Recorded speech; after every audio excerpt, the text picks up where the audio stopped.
हृदयी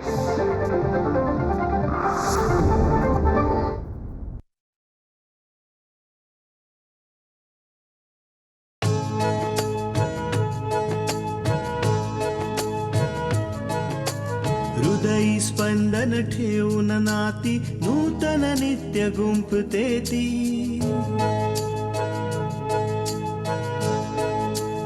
हो हृदयी स्पंदन ठेवून नाती नूतन नित्य गुंफते ती. अंगणाची किरणे होऊन घरटे स्वर्णिम करते ती. स्मित फुलवून अधरांवरती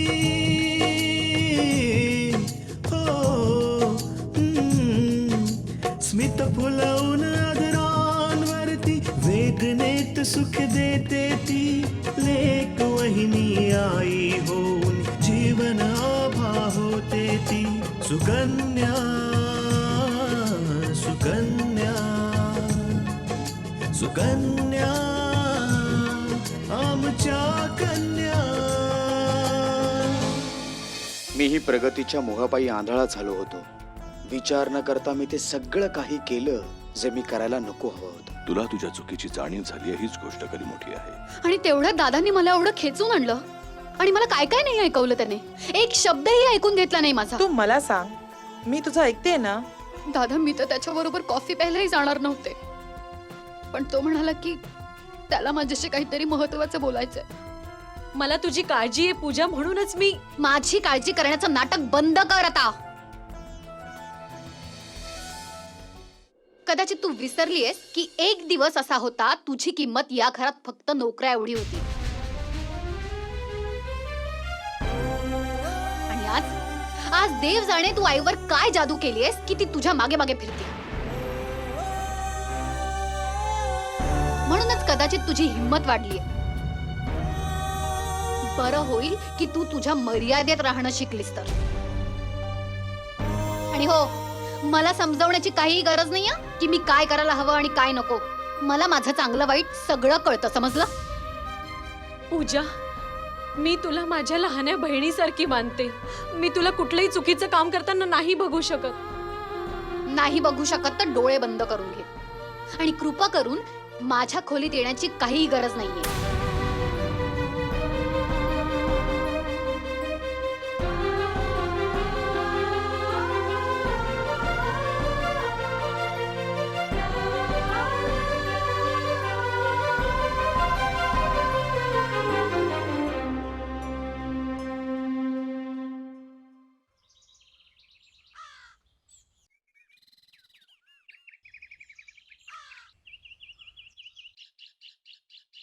ही म्हातारी बघ ना, इथे केव्हाची बसलीये. कुणास ठाऊक कोण आहे आणि कुठून आलीये.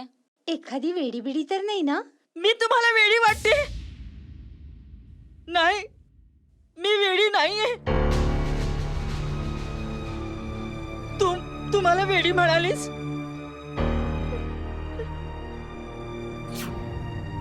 मी तुम्हाला वेडी वाटते? नाही नाही, मी वेडी नाहीये. वेडी नाहीये मी. नाहीये मी वेडी. आजी, कुठे राहता तुम्ही आजी? आणि तुम्हाला हा मार कसा लागला? बघ ना, मला किती मारलंय.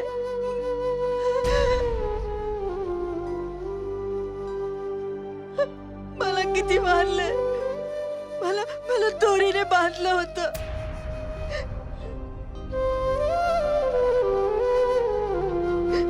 मी 2 दिवसांची उपाशी आहे. तुझ्याकडे काही खायला आहे? तुम्ही 2 दिवसांपासून उपाशी आहात? तुमचं घर कुठे? चला, मी तुम्हाला सोडते तुमच्या घरी. नाही नाही, मी कुठे नाही जाणार. अरे, ही तर विनोद भाऊंची आई आहे.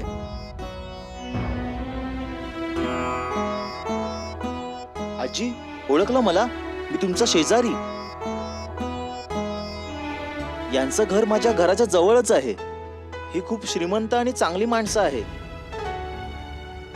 पण माहित नाही आजी इथे का बसलीये. चला, मी तुम्हाला तुमच्या घरी सोडते. नाही नाही, कुठे नाही जाणार मी. मला याच मंदिरात पडून राहू द्या. मी इथे जगेन कशी तरी. मी कुठे नाही जाणार. आई, अगं तू कुठे गेली होतीस? अगं किती काळजी वाटत होती आम्हाला तुझी. आई, आम्ही तुम्हाला कुठे कुठे नाही शोधलं. यांनी तर देवळात जाऊन नवस सुद्धा बोलून झाले. का निघून गेलात तुम्ही? काय चुकलं आमचं? तुम्ही कोण? ते खर तर माझ्या आईची मानसिक अवस्था बरी नाहीये. म्हणून तिला वाटतं की तिने खूप दिवसापासून काही खाल्लं नाहीये. घरातही राहायचं नाहीये तिला.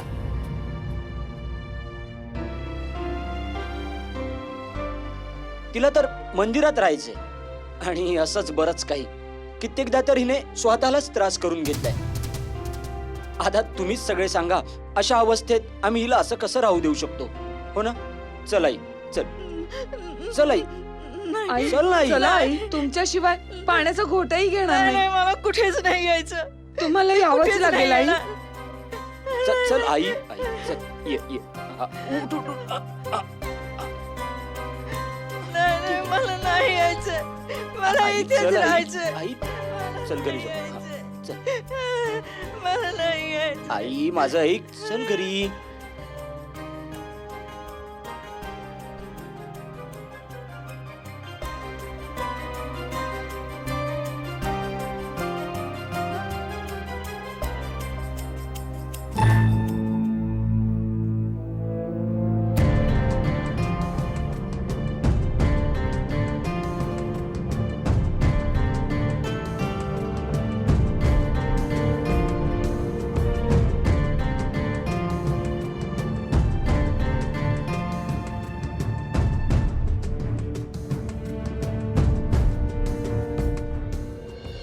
दादा, तुम्हाला माहितीये ना त्या आजी कुठे राहतात? तुम्ही मला त्यांचा पत्ता देऊ शकता? हा, का नाही. पुढे जे चौक आहे ना, त्याच्या जवळच एक शाळा आहे. त्या शाळेच्या मागेच त्यांचं घर आहे. थँक्यू.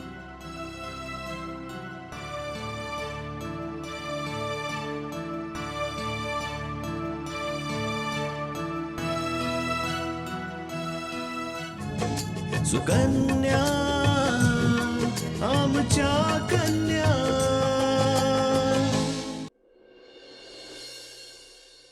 असं वाटतंय विशालशी बोलावं. एक तेच तर आहेत जे मला समजून घेतात. फक्त त्यांनाच माहितीये की आम्ही प्लॅन करून भेटलो नव्हतो, अचानक भेटलो. काय करू? विशालला फोन करू? नाही, असं करणं योग्य नाही.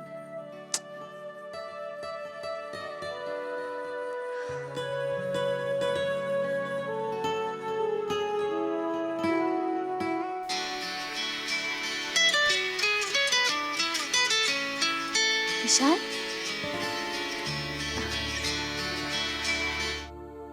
हॅलो. पूजा, मी विशाल. ऍक्च्युअली मी तुला सॉरी म्हणायला फोन केला होता. सॉरी? ते कशाबद्दल? नाही, मी तुला कॅफेटेरियात घेऊन गेलो नसतो तर तुझे दादा तुझ्यावर रागवले नसते. घरी गेल्यानंतर तुला खूप काही बोलले असतील ना ते? हो विशाल, ऍक्च्युली दादाला वाटलं होतं की प्लॅन करून भेटलो होतो आपण. तू त्यांना सांगितलं का नाहीस की आपला भेटायचा अजिबात प्लॅन नव्हता? आपण अचानक भेटलो. विशाल, दादा काल इतका चिडला होता की काही ऐकायलाच तयार नव्हता. पण हो, आज सकाळी मी त्याच्याशी बोलले. मी त्याला सांगितलं की मी अचानक तुला तिथे भेटले. तेव्हा तरी तुझं बोलणं त्याने ऐकलं असेल ना? हो, ऐकलं, पण एका अटीवर. ती की मी यापुढे ना तुम्हाला भेटायचं आणि ना तुमच्याशी बोलायचं. असं असूनही तू माझ्याशी बोलतेस का? विशाल, या काचं उत्तर माझ्याकडे नाहीये. पण या प्रश्नाचं उत्तर आहे माझ्याकडे. आपल्याला एकमेकांची भेटण्याची ओढ आहे. आपण एकमेकांना पसंत करतो. आपल्याला एकमेकांशी बोलायचं असतं. पण विशाल, पण अपूर्व दादा ऐकणार नाही ना? पूजा, मला माहिती आहे तुझ्या दादांना मी आवडत नाही. त्यांना आपलं लग्न झालेलं नको आहे. पण हे त्याहून मोठं सत्य आहे पूजा, की आपण एकमेकांना खूप पसंत करतो. हो ना? विशाल, अपूर्व दादाला तू आवडतोस, पण त्याला तुझ्या वडिलांचा बिझनेस नाही आवडत. म्हणूनच ते हे माझ्या प्रश्नाचं उत्तर नाहीये पूजा. तू फक्त मला एवढंच सांग की तू मला पसंत करतेस की नाही.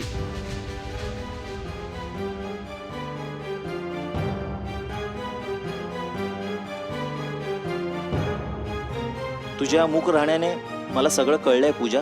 मला माहिती आहे की तू मला पसंत करतेस. जेव्हापासून मी तुला कॅफेटेरियात भेटलो त्यापासून तू मला जास्तच आवडू लागली आहेस. आणि मला खात्री आहे की मला तुझ्यापेक्षा चांगला जीवनसाथी नाही मिळू शकत. म्हणून मी ठरवलंय की लग्न मी तुझ्याशीच करेन. विशाल, मी आजपर्यंत दादाच्या मनाविरुद्ध काहीही नाही केलं आणि त्याच्या इच्छेविरुद्ध मला काही करायचंही नाहीये. आपल्या लग्नाकरता अपूर्व दादाचा होकार खूप महत्वाचा आहे आणि मला पूर्ण खात्री आहे की माझ्या आनंदाकरता तो या लग्नाला होकार देईल. मी आजीशी बोललोय पूजा. आजी म्हणाली की बाबांशी योग्य वेळ आली की बोलणार आहे ती. जर एकदा बाबा तयार झाले की ते दादांना नक्की समजावतील. असं जर झालं ना विशाल, तर सगळ्यात जास्त आनंद मला होईल. फक्त तूच नाही, मी पण स्वतःला भाग्यवान समजेन की तुझ्यासारखी मुलगी माझी जोडीदार बनेल. विशाल, आता मी फोन ठेवते. जर कोणी आलं ना तर उगाच प्रॉब्लेम होईल. ओके पूजा, मी फोन ठेवतो. बाय. बाय.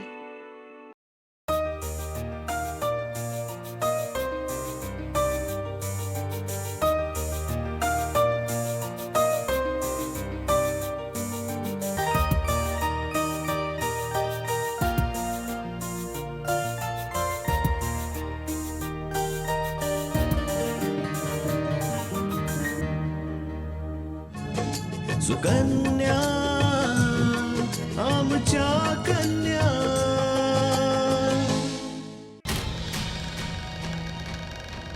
अरे, दार तर उघडच आहे. कोणी आहे? कोणी आहे का? दादा, ताई, आजी, आजी.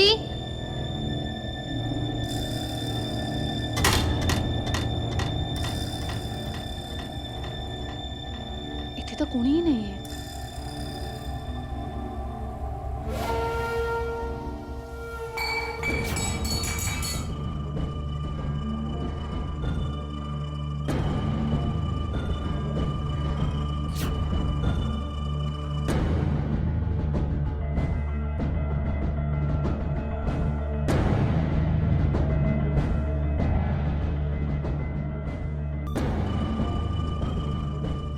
खूप काळोख आहे.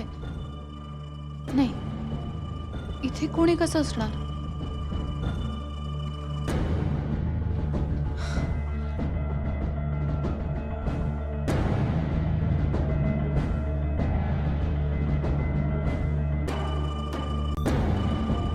हा कोणाचा आवाज आहे? पण हा येतोय कुठून? हा,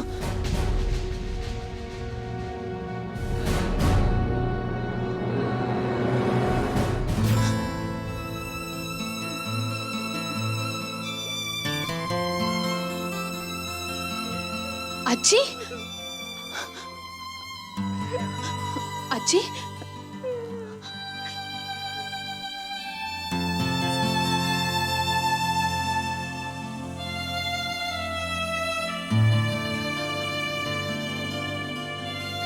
आजी उठा.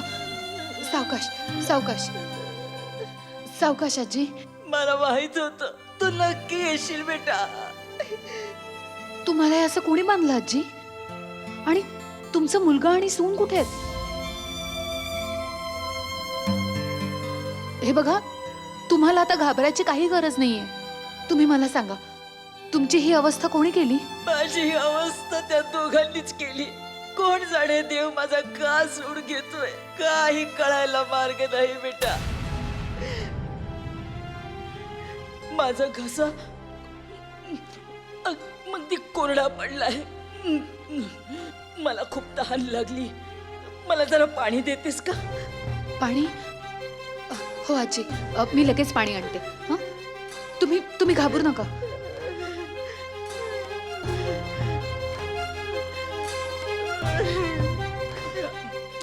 आजी, घ्या पाणी घ्या.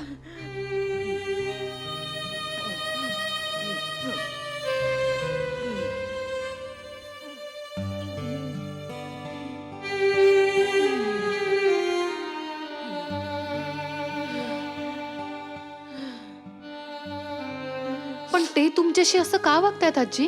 तो तर तुमचा मुलगा आणि सून आहेत ना? हो, मुलगा आणि सून तर आहेत बेटा, पण पैशाच्या लोभाने त्यांना राक्षस बनवले. खरं तर माझ्या नवऱ्याने ही लाखोंची इस्टेट माझ्या नावाने केली होती आणि त्यांनी असं मृत्यूपत्र बनवलं की माझ्या मृत्यूनंतर त्यांनाच ही सगळी इस्टेट मिळेल. माझ्या मुलाला ही इस्टेट त्याच्या बायकोच्या सांगण्यावरून आत्ताच हवी आहे,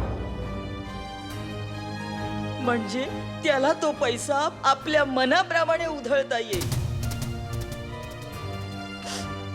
पण माझ्या मुलाच्या सवयी चांगल्या नाहीयेत. तो खूप वाईट माणूस आहे.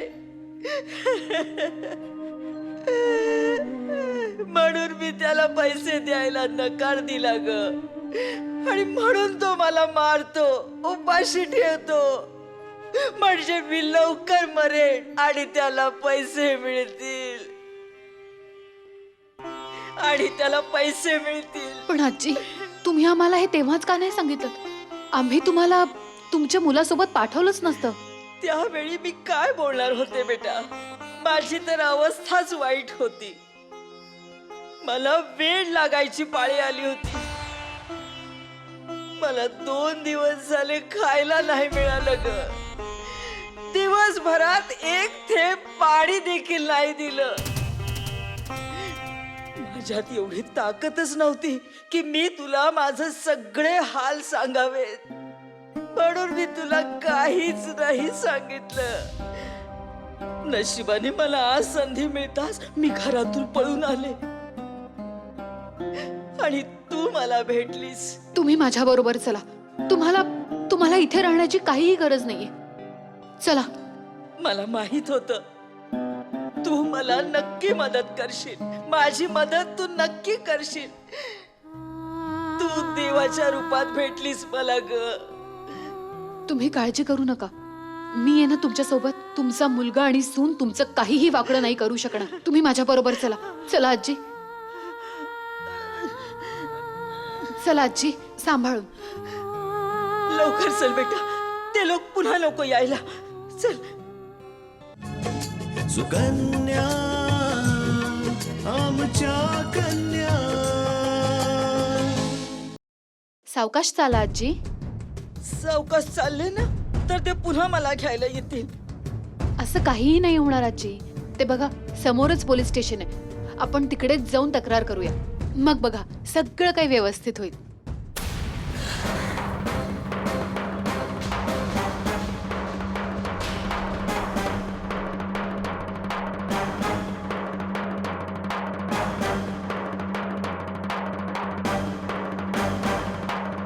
तुला काय वाटलं तू या म्हातारीला वाचवशील आणि आम्ही हातावर हात ठेवून बघत बसू? ए म्हातारे, तुला काय वाटलं ही मुलगी तुला वाचवू शकते? अगं आता तर तुला फक्त देवच वाचवू शकतो, पण तुला त्यासाठी वर जावं लागेल देवाकडे. पाठवू का? तुम्हा लोकांना जे बोलायचे ते माझ्याशी बोला, यांच्याशी नाही. तुझ्याशी काय बोलायचं का? आणि आमच्या घरातल्या मामल्यात बोलणारी तू कोण आहेस? मी कोण आहे हे तुम्हा लोकांना कळेलच. पण आता माझं ऐकून घ्या. तुम्ही यांना घेऊन कुठेही नाही जाऊ शकत. तसंही आम्हाला या म्हातारीशी काही घेणं देणं नाहीये. आम्हाला तर ते घर हवंय आणि पैसा तो हिच्या मृत्यूनंतर आम्हालाच मिळणार आहे. कसली म्हातारी बनली कुणास ठाऊक. इतकं मारलं छळलं तरी या बाईचा जीव काही जात नाही. लाज वाटायला हवी तुम्हा दोघांना. पैशा करता आपल्या वयस्कर आईला तुम्ही असे छळताय.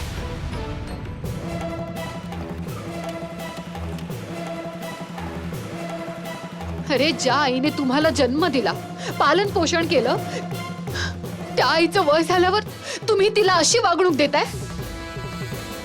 छी, तुम्हाला तर नरकातही जागा मिळणार नाही. हो मॅडम, बास झालं तुमचं. खूप ऐकली तुमची भाषणबाजी. या म्हातारीला आमच्या स्वाधीन कर आणि निघून जा इथून, नाहीतर नाही तर काय बळजबरी करणार आहेस? अहो बघताय काय, या मुलीला धडा शिकवायला हवा. हे म्हातारे, चल चल आमच्या सोबत. अरे मला नाही जायचं हे यांच्याबरोबर. म्हातारे चल. सोडा त्यांना, हात सोडा. मला नाही जायचं.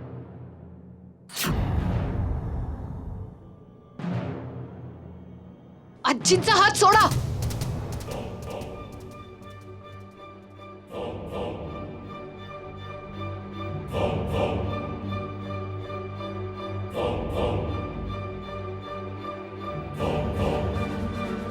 आणि पुन्हा जर असं केलं ना तर अशी जोरात ओरडेन की इथे गर्दी जमा होईल. आणि मग लोक तुला इतकं मारतील की तुला स्वतःची सुद्धा शुद्ध राहणार नाही.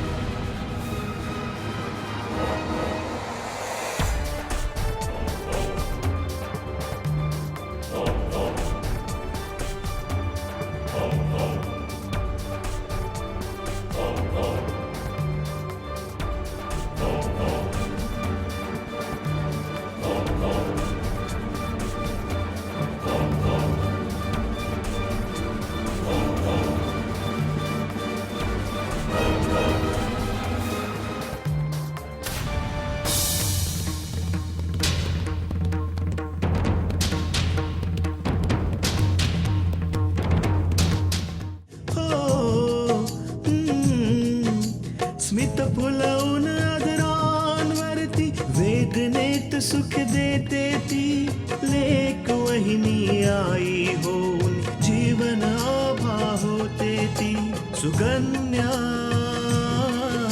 सुकन्या सुकन्या आमच्या कन्या.